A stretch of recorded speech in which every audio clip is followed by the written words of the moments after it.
नमस्कार, desert storm से मैं विमल शर्मा।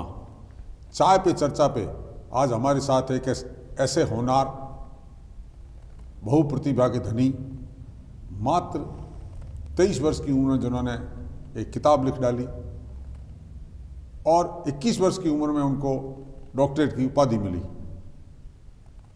पिलानी के निवासी हैं, वर्तमान में वे मुंबई रहते हैं, मगर हमारे लिए खुशी की बात है कि उनके पूर्वज जैसलमेर से हैं। उन्होंने पिलानी में अनेक समाज सेवा के कार्य किए हैं। इन दिनों वो जैसलमेर भ्रमण पर आए हुए हैं। यहाँ भी उन्होंने अनेक समाज सेवा के कार्य किए, गरीबों में कंबल बांटे और भी करने की तमन्ना है।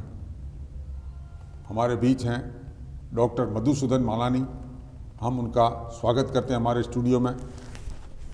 मधुसूदन जी, आप जैसलमेर आए हैं, निश्चित रूप से एक पर्यटक के रूप में आए हैं और उसके बाद में आपको यहाँ लगा कि मुझे यहाँ समाज सेवा करनी चाहिए, तो आपने समाज सेवा के क्षेत्र में भी काम किया है। मगर हम जानना चाहेंगे आपके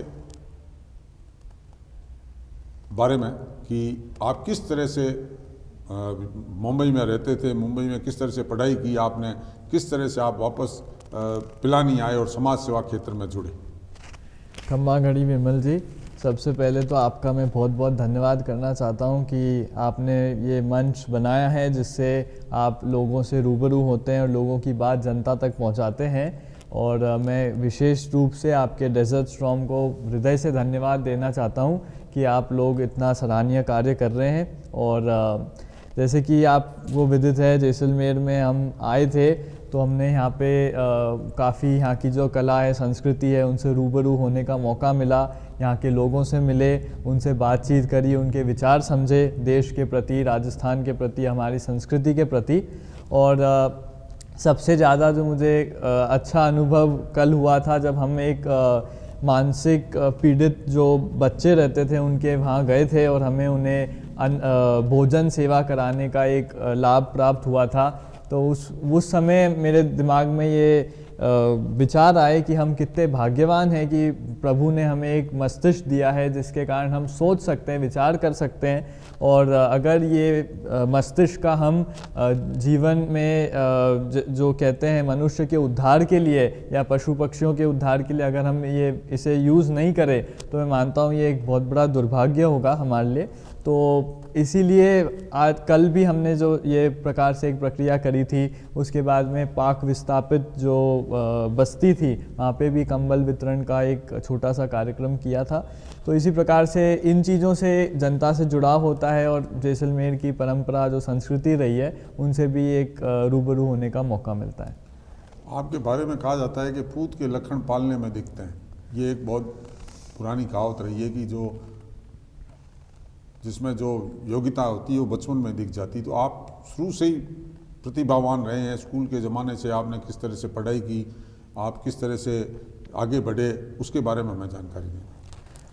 तो सबसे पहले तो ये मैं मेरे गुरु जी को इसका श्रेय देना चाहता हूँ कि गुरु के बिना ज्ञान नहीं है। तो गुरु जी के मार्गदर्शन में हमें जो संस्कार मिले थे बचपन से, उन सभी को ध्यान में रखते हुए हमें प्रेरणा मिली कि आगे कैसे जीवन जिया जाए, लोगों का उद्धार किया जाए। और गुरु जी हमेशा ही ऋग्वेद की बात कहते थे कि लोक समस्ता सुखिनो भवन्तु, यानी कि हम अगर हमारी पृथ्वी को सुखी रखेंगे, आसपास के लोगों को सुखी रखेंगे, तो यही एकमात्र जीवन का उद्देश्य है। और इससे अगर जनता का उद्धार होता है तो ये ईश्वर का कार्य है और नर सेवा ही नारायण सेवा है।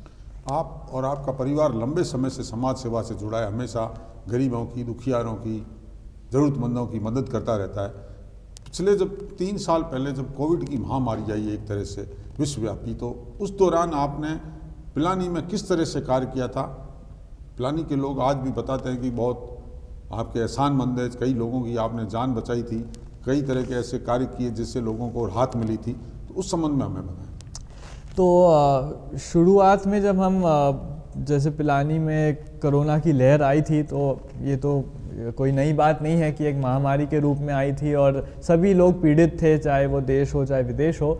उस समय में हमने एक देखा था कि भाई मास्क, सैनिटाइज़र, अन्य का सामान ये तो हम प्रोवाइड यथाशक्ति कर रहे थे, घर घर जाकर लोगों को जागरूक भी कर रहे थे।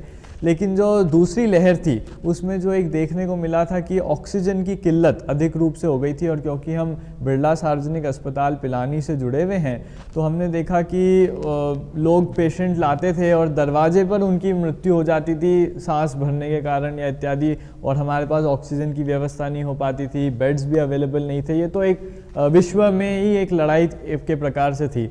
तो उस समय हमने काफ़ी चक्कर काटे थे कलेक्टर ऑफिस में और सरकारी तंत्र से बातचीत करी कि कैसे भी प्रकार से हमें ऑक्सीजन प्रोवाइड करा दिए जाए, लेकिन तब उनके भी हाथ बंधे हुए थे क्योंकि ये स्थिति ही इतनी गंभीर थी।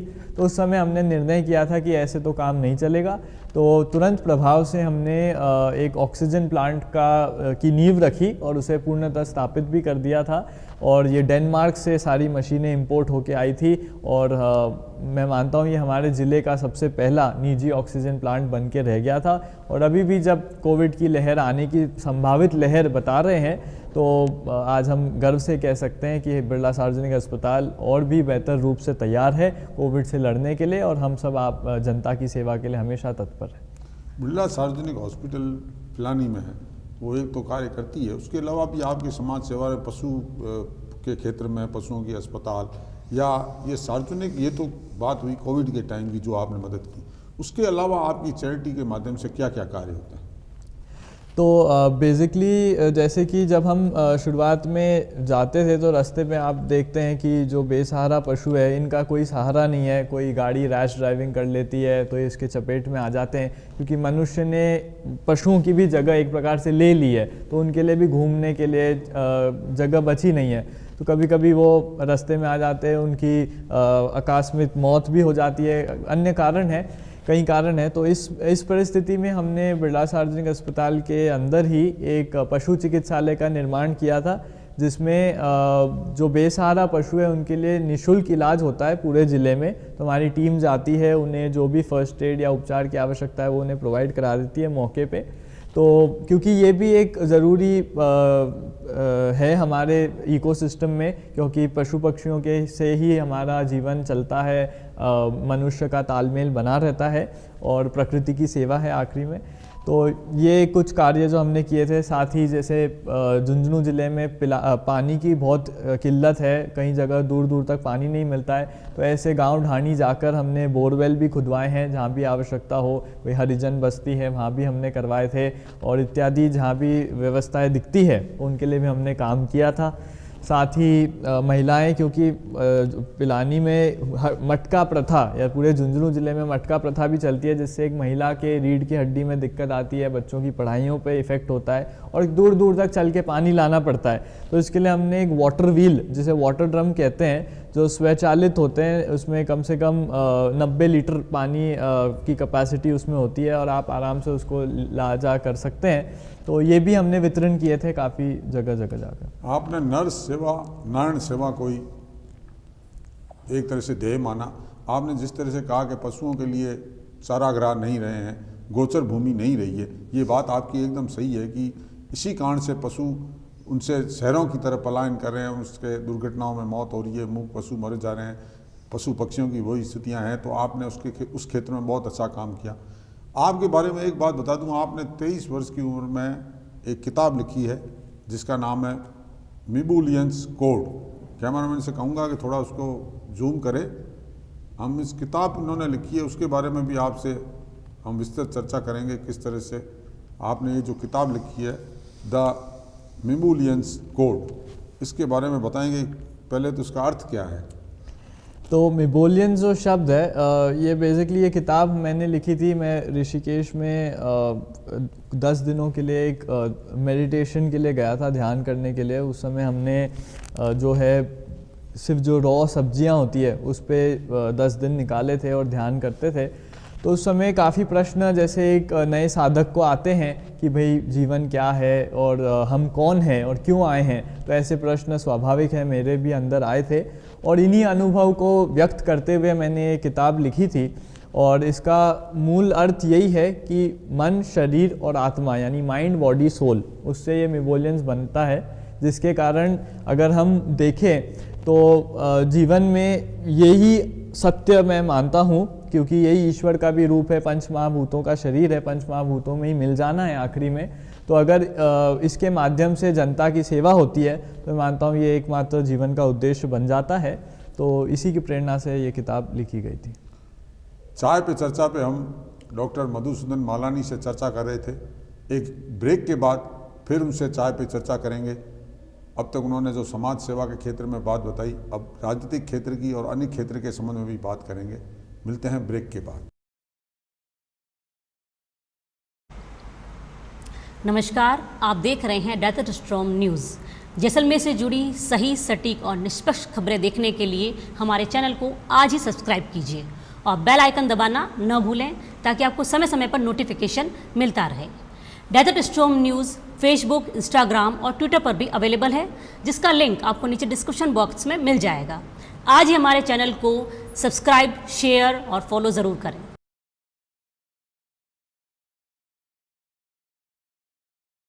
नमस्कार, चाय पे चर्चा पे ब्रेक के बाद एक बार फिर डॉक्टर मधुसूदन मालानी से चर्चा करेंगे। इतनी कम उम्र में, मात्र 24 साल की उम्र में उन्होंने डॉक्टरेट की उपाधि ली, किताब लिख ली, समाज सेवा में इतने बड़े काम कर दिए जो 60 वर्ष की उम्र में जाके आदमी सोचता है, वो सिर्फ 24 वर्ष की उम्र में इन्होंने कर दिए। ध्यान योग ऋषिकेश में जाके किया। तो मैं इनसे जानना चाहूँगा कि ये सारी प्रेरणा आपको कहाँ से आई है? तो विमल जी, ये तो आपका बड़प्पन है जो आपने मुझे इतना योग्य समझ रहे हैं और इतनी सराहना कर रहे हैं। लेकिन हम छोटा सा प्रयास करते रहें समाज सेवा के इसमें भी और अध्यात्म के इसमें भी। तो प्रेरणा स्रोत तो हमेशा मैंने आपको पहले ही बताया कि हमारे गुरुजी रहे हैं और गुरु के ही मार्गदर्शन पे चलते हैं। और जब हम एक सात्विक विचारधारा रखते हैं जीवन में, एक सकारात्मक सोच रखते हैं, तो परिस्थितियां भी सकारात्मक बनती चली जाती है और परिस्थितियां ही प्रेरणा देती है कि कहाँ जाना है, क्या करना है, कैसे करना है। तो ये मनुष्य हमेशा अपने आप को जो चिंतित महसूस करता है, अगर वो अपने किसी भी आराध्य पर विश्वास रखे तो मैं मानता हूँ कि रास्ते खुलते जाते हैं। और अगर आप एक सकारात्मक दृष्टिकोण से आगे निकलते हैं तो जनता भी पीछे आती है और आपको कोई सहयोग भी मिलता है और ईश्वर का प्रेम भी मिलता है, आशीर्वाद भी मिलता है। मैं तो अकेला चला था, लोग जुड़ते गए और कारवां बन गया। इसी मंत्र को लेकर आपने ये काम शुरू किया है कि मैं काम करना शुरू किया, लोग जुड़ते गए, अनेक तरह की समाज सेवा क्षेत्र में काम करते गए। एक सवाल आपसे मेरा ये है कि समाज सेवा एक अलग विषय है। समाज सेवा को राजनीतिक क्षेत्र में आकर बेहतर ढंग से राजनीति की बेहतर ढंग से समाज सेवा की जा सकती है। तो आपकी कोई मंशा राजनीतिक क्षेत्र में आकर समाज सेवा करने का है क्या? देखिए, मुझे याद आते हैं, इस सवाल पे गांधी जी याद आते हैं जब वो कहते थे कि 2 प्रकार से सेवा हो सकती है, एक सत्याग्रह से और एक सत्ता से। तो सत्याग्रह से सेवा करने के लिए आपको कोई पद की ज़रूरत नहीं है, आप कभी भी कर सकते हैं। और जो कि हमारे जो स्वतंत्रता सेनानी थे, सभी लोगों ने सत्याग्रह करके एक हासिल की थी एक मंजिल। लेकिन कुछ समय बाद आप सत्याग्रह की भी एक लिमिट होती है। अब आप सड़क तो बना नहीं सकते, बिजली नहीं दे सकते, पानी नहीं दे सकते, ये तो सत्ता का काम है। तो अगर आपको एक बहुत ज़्यादा विकास करवाना है या आपको एक ज़मीनी स्तर पर पहुंचना है तो सत्ता का आपको ज़रूर है कि आपको उसका सहारा लेना पड़ेगा। और मैं मानता हूँ ये हमारे यही विचारधारा रही होगी। इसीलिए एक डेमोक्रेटिक सिस्टम भी बना है हमारे देश में, जिसमें प्रत्येक व्यक्ति, चाहे अमीर हो, चाहे गरीब हो, चाहे कैसा ही हो, उसे एक चुनाव लड़ने का अधिकार सरकार देती है ताकि वो भी राजनीति में आए, अपना पक्ष रखे और देश को दिशा और दशा दोनों भी सुधारे। तो मैं मानता हूँ कि यदि सत्याग्रह में कि हम एक पड़ाव पार कर देते हैं तो अवश्य रूप से सत्ता में भी जाने का एक इच्छा रहेगी। और अगर जनता सपोर्ट करती है, जनता का प्रेम बना रहता है, तो अवश्य रूप से इसे आगे भी ले जाने का पूर्ण प्रयास करेंगे। राजनीतिक क्षेत्र में अगर जाने की बात करें तो राजनीतिक क्षेत्र में आपने बताया राजनीति से दशा और दिशा बदली जा सकती है। तो राजनीतिक क्षेत्र में आप वर्तमान में किस पार्टी में आपकी मंशा रहेगी कि मैं इस पार्टी से जुड़कर कोई चुनाव लड़ूं? देखिए, हमारे बड़े बुजुर्ग हमेशा से सनातन संस्कृति की बात करते थे। तो मैं मानता हूँ कि सनातन संस्कृति इस देश को कायम रखती है, क्योंकि वो सनातन है, वो कभी बदलती नहीं है। तो ऐसी संस्कृति से जब हम जुड़ते हैं तब हम अवश्य रूप से वसुदेव कुटुंबकम ऐसी भावना को अंदर ला सकते हैं और देश का समुच्चय विकास कर सकते हैं। और जो भी पार्टी सनातन संस्कृति को मानती हो या इस पथ पे चलती हो, मैं अवश्य रूप से उनके साथ जुड़ना चाहूँगा और आगे बढ़ के उनके साथ कार्य करके देश का विकास में एक अपना भी छोटा सा योगदान देना चाहूँगा। आप राजनीतिक दौर से देना चाहेंगे? आपने जिस तरह से एक मंझे हुए राजनेता की तरह बात की है और सनातन धर्म, और आपका नाम न लेते हुए भी आपका इशारा भाजपा की तरफ से है कि आप भाजपा से चुनाव लड़ना चाहेंगे, क्योंकि आपने जो सारी बातें कही है वो सारी बातें, क्योंकि सबका साथ, सबका विकास, सनातन धर्म, ये सारी भाजपा से जुड़ी हुई बातें हैं। तो मेरा ये मानना है कि अगर भाजपा आपको टिकट देती है तो आप चुनाव लड़ेंगे। अवश्य रूप से अगर ऐसी कोई परिस्थिति बनती है, भाजपा से ज़्यादा देखिए जनता मेरे लिए ज़रूरी है। अगर जनता ये मानती है और मुझे काबिल समझती है तो अवश्य रूप से हम बिल्कुल लड़ेंगे। बड़ी खुशी की बात है कि मधुसूदन जी के फॉर फादर्स जैसलमेर के हैं, आपके पूर्वज। आप जैसलमेर आए हैं अभी पर्यटक के तौर पर, आपको निश्चित रूप से अपने मातृभूमि के प्रति प्रेम रहा होगा। तो आपका जैसलमेर के प्रति क्या है? जैसलमेर में भी समाज सेवा क्षेत्र में कुछ कार्य करने की आपकी मंशा है कि यहाँ भी कई तरह की जो आवश्यकता है उसके लिए कुछ समाज सेवा करें? हाँ जी, हमारे ऐसे कहते हैं कि कई वर्ष पूर्व कोई हमारे जो परदादा या कोई थे वो जैसलमेर विराजते थे। तो मैं मानता हूँ क्योंकि यहाँ पे अकाल आ गया था तो कई लोग यहाँ से इस धरती को छोड़ के भी चले गए थे। तो मैं मानता हूँ लेकिन कहीं वो जड़ें हमेशा मजबूत रहती है, वो खींच लाती है इंसान को, चाहे वो दुनिया में किसी भी कोने पे हो। तो उसी प्रकार से हम अवश्य रूप से जो वसुदेव कुटुंबकम की भावना है कि प्रत्येक व्यक्ति ही हमारा जो परिवार का सदस्य हम मानते हैं, तो उस दिशा से हम अवश्य रूप से कोई सामाजिक कार्य यहाँ पे भी अगर आवश्यक हो हमारी, तो हम अवश्य रूप से यथाशक्ति करने की पूर्णतः कोशिश करेंगे। साथ ही जैसे कल ही हमने जो बताया कि बच्चों के लिए भी भोजन व्यवस्था कराई थी और कंबल वितरण का भी एक कार्यक्रम किया था, तो उसी प्रकार से आना जाना बना रहे, भले ही वो समाज सेवा ही उसका क्यों बहाना नहीं हो। आपने जैसलमेर आए, आपको किस तरह का लगा जैसलमेर? आप शायद पहली बार आए हैं जैसलमेर जी। तो अन्य जगह भी घूमे और यहाँ भी देखा आपने, जैसलमेर में अन्य में आपको कैसा लगा कि यहाँ की भूमि में आके आपको कैसा लगा? देखिए, मेरे गुरुजी ने मेरा नाम मधुसूदन रखा था। तो मधुसूदन जैसा कि आपको पता है कृष्ण का नाम है और ये यदुवंशों की धरती रही हुई है और कृष्ण, ये ऐसा कहा जाता है कि यहाँ के एकमात्र राजा है पूरे राजस्थान में जो अपने लूनर डायनेस्टी यानी चंद्रवंश से आते हैं। तो एक अपनापन, एक आत्मीयता तो अवश्य रूप से लगती है और वो खींच भी लाती है। और मैं कहूँगा इसकी माटी में ही ऐसा कुछ है कि आप यहाँ पे कदम रखते से ही एक शांति का एक आभास होता है, एक अपनेपन का आभास होता है। और यहाँ पे जो प्रेम लोगों ने दिया, लोगों से हम मिले, घर घर जाकर भी उनने भी बहुत प्रेम और सराहना दी। तो मुझे अच्छा लगा यहाँ पे आके और मैं चाहूँगा कि मैं हर साल यहाँ पे कम से कम आऊँ। आपने जैसे बताया कि आपने जो भी है कार्य प्रेरणा से, गुरु जी की प्रेरणा से किया, ये तो है समाज सेवा का, आध्यात्म का क्षेत्र, मगर राजनीतिक क्षेत्र में भी आपको गॉड फादर या गुरु की जरूरत होती है। आजकल गॉड फादर कहते हैं, नहीं तो अपन गुरु कहते हैं कि गुरु की जरूरत होती है। आप किसको राजनीति में आदर्श मान के चल रहे हैं? देखिए, राजनीति अगर हम देखें तो आज हमारे देश में, क्योंकि हम एक यदुवंश की धरती पे है, तो कृष्ण हमेशा कहते हैं कृष्णम वंदे जगत गुरु, यानी हम द्वारका जैसी नगरी को जिनने चलाया था, भाई मैं मानता हूँ वो सबसे बड़े राजनेता थे उस ज़माने के। और आज भी उनके कहे हुए हर वाक्य आज भी हमारे जीवन में एक प्रेरणा स्रोत है। तो मैं उन्हीं को गुरु मानता हूँ और वो सनातन है, वो आज युगों युगों तक गुरु रहे हैं और आगे भी रहेंगे।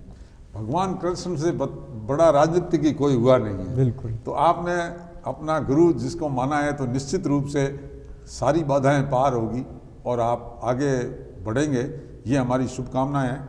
चाय पे चर्चा पे हमने डॉक्टर मधुसूदन मालानी से समाज सेवा, उनके आध्यात्म, उनका समाज के प्रति क्या भावना है और राजनीतिक क्षेत्र में क्या उनकी इच्छाएं, किस तरह से वो समाज की दशा और दिशा बदलना चाहते हैं, उस पर चर्चा की। आप हमारे स्टूडियो पधारे, आपका बहुत बहुत धन्यवाद।